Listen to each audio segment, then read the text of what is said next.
Assalamualaikum warahmatullahi wabarakatuh. Dengan saya Ibu Solihati dari SMK Kesehatan Al-Yasini, Wonorejo, Pasuruan.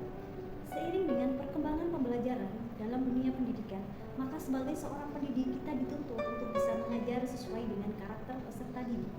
Maka dengan begitu perlu adanya diferensi dalam proses pembelajaran.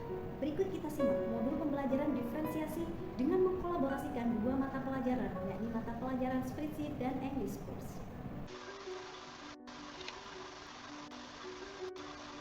Selamat datang di modul ajar pembelajaran berdiferensiasi. Kali ini modul ajar berdiferensiasi ini mengkolaborasikan dua mata pelajaran, yakni mata pelajaran Spreadsheet dan English Course. Untuk bagian pertama, yakni halaman sampul, terdiri dari judul, disertai dengan logo, jenis kurikulum yang digunakan, tahun pelajaran, nama guru mata pelajaran, dan nama lembaganya. Untuk bagian kedua, yakni kata pengantar.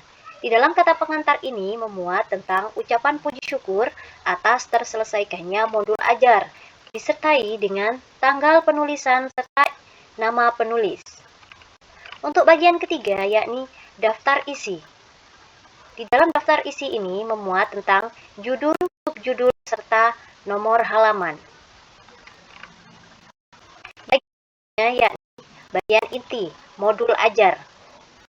Dalam modul ajar ini, untuk yang pertama terdiri dari informasi umum, di mana di dalam informasi umum yang pertama adalah identitas sekolah.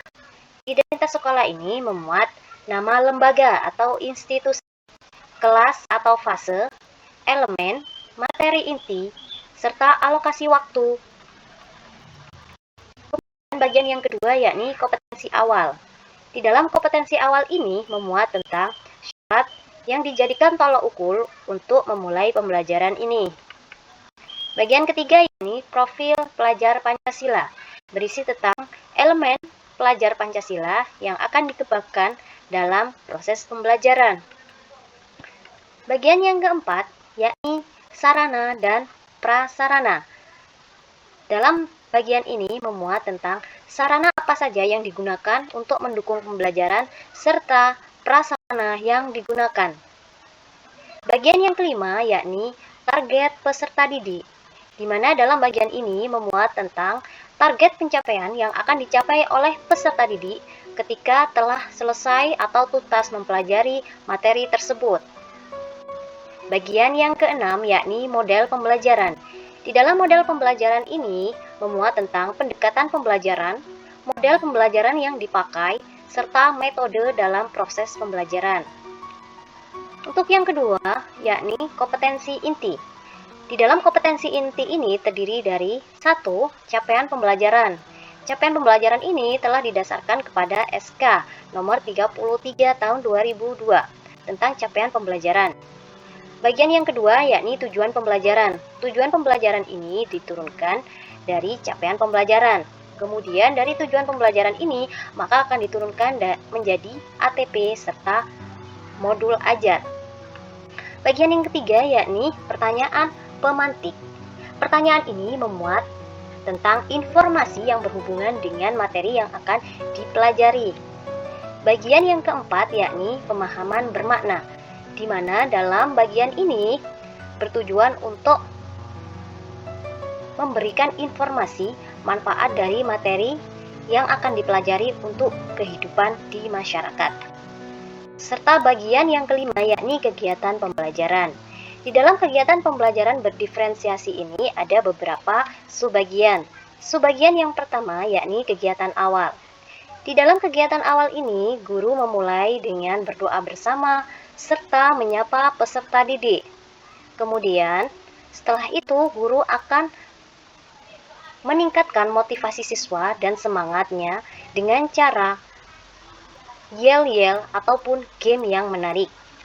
Kemudian, guru akan membuat sebuah kontrak belajar serta memulai dengan pertanyaan pemantik.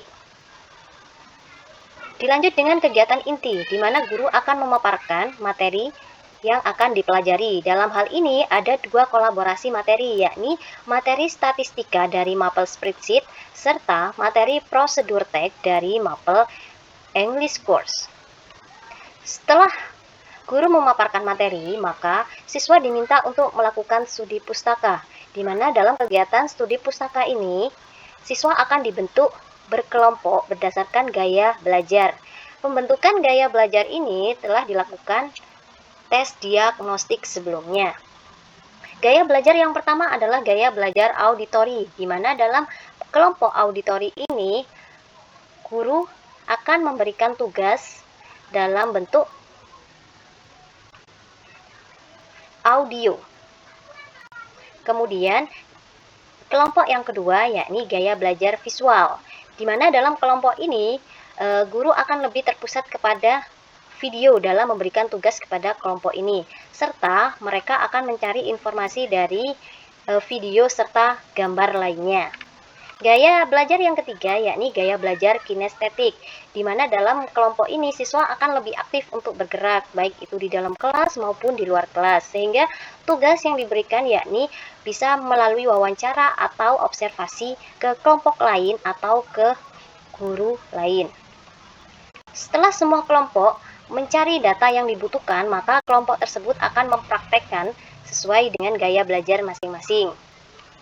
Setelah praktek selesai, maka semua siswa akan dilakukan assessment, di mana assessment ini ada dua kategori, yakni assessment formatif dan assessment sumatif. Setelah siswa melakukan assessment atau penilaian, maka untuk kegiatan penutup, maka siswa akan melakukan presentasi di depan kelas sebagai bentuk atau hasil dari proyek dan praktik yang telah dilakukan. Kemudian setelah itu guru bersama dengan peserta didik akan menyimpulkan kegiatan pembelajaran hari ini. Sebelum pembelajaran ditutup, guru akan memberikan waktu untuk refleksi dengan peserta didik, di mana dalam sesi ini peserta didik boleh memberikan pesan-kesan selama pembelajaran. Demikian untuk modul ajar berdiferensiasi dengan mengkolaborasikan mata pelajaran. Adapun dalam lampiran berisi tentang satu materi untuk mapel pertama, ya, spreadsheet. Kemudian bagian berikutnya yakni materi mata pelajaran kedua, yakni prosedur teks dari mapel English course. Kemudian berikutnya yakni lembar assessment, baik assessment secara kognitif maupun secara keterampilan dan non-kognitif, serta program remediasi. Kemudian ditambahkan dengan bagian berikutnya yakni glosarium, di mana dalam bagian ini memuat tentang penjelasan dari beberapa kata-kata yang digunakan selama proses pembelajaran. Bagian yang terakhir yakni daftar pustaka, di mana dalam bagian ini memuat tentang sumber-sumber yang digunakan untuk menyusun modul ajar. Demikian isi dari modul ajar berdiferensiasi dengan mengkolaborasikan dua mapel. Terima kasih.